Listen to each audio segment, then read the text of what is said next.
Okay, we're back, folks, and we have Bill Chapman of TrendReaction on the line. Bill, how are you today? Very good, Larry. How are you today? Pleasure to be We're speaking with hanging you. it. Good speaking to you. Are you keeping your sanity with this kind of volatility? Actually, I am. I'm sure you are. I want to start off first by thanking you for saving me a lot of time. I had been considering writing a book, but after I finished your book, Trade What You See, I realized it's already been written. So thank you. But that's a great compendium of technical analysis, elements of trading, risk management. I mean, you covered it all in that one book.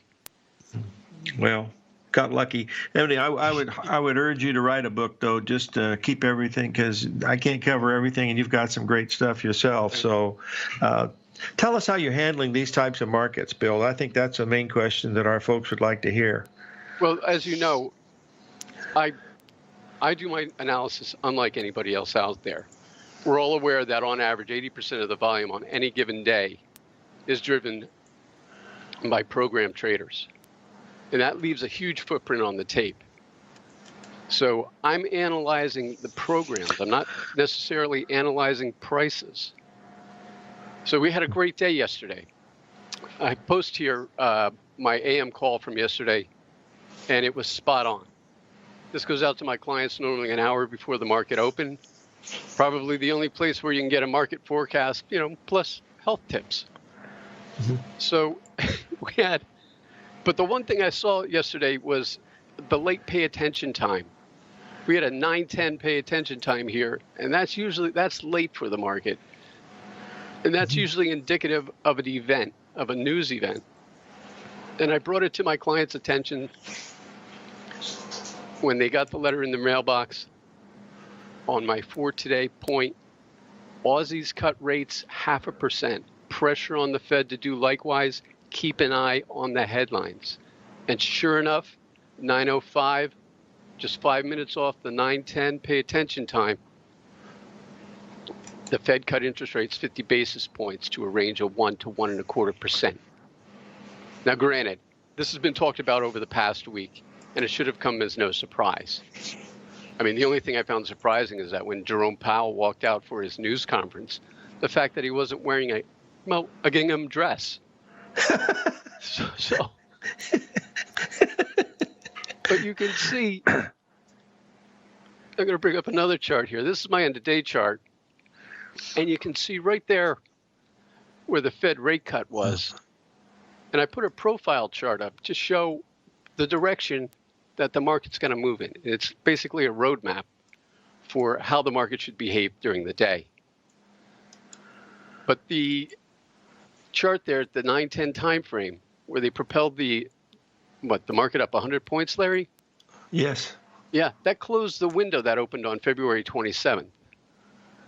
And then only to give it all back over the subsequent 15 minutes.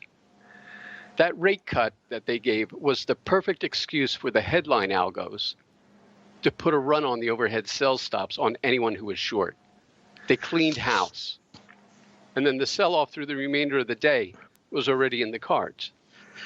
Because the programmers, they're currently setting up tomorrow's programs today, and they leave a huge, huge footprint on the tape. Now, the big question, of course, now is, are we at a bottom? Are we near a bottom? Everybody's so breathlessly, a 10% decline in the market over what? The fastest 10% decline from a high. I mean, did everybody forget October 9th, 1987? Or 1987, when the market collapsed 22% in a day? Yeah. I mean, that would take the industrials down to nearly 20,000 today. Or would knock off 600. $4,500 move, 4,500 points. Yeah. It could knock 600 points off the S&P. So I've been fiddling around with a cycle chart that I use, and I don't have this down quite. But this is my full moons and 93-day cycle on the full moons. And it varies. It's 92 days to 96 days. But if history is to be our guide, the last year, the bottom came in June, the 84th day into the cycle. Now we're currently the bottom came in this past week at 84 days into the cycle. Are we there yet? I don't know. But as you were saying previously about your Elliott waves, this is a great chart by Charles Hugh Smith of offminds.com. But it's a stock market crash scenario. And you can see it's exactly what has been going on when in February, the bears are betting on a double top. They get wiped out. Complacency was reigning supreme. Faith in the central banks, the new religion. So we've had our first stop, our first drop. And the rally cry right now, buy the dip. Yeah, that's right. And the Fed, in essence, has painted themselves into a corner.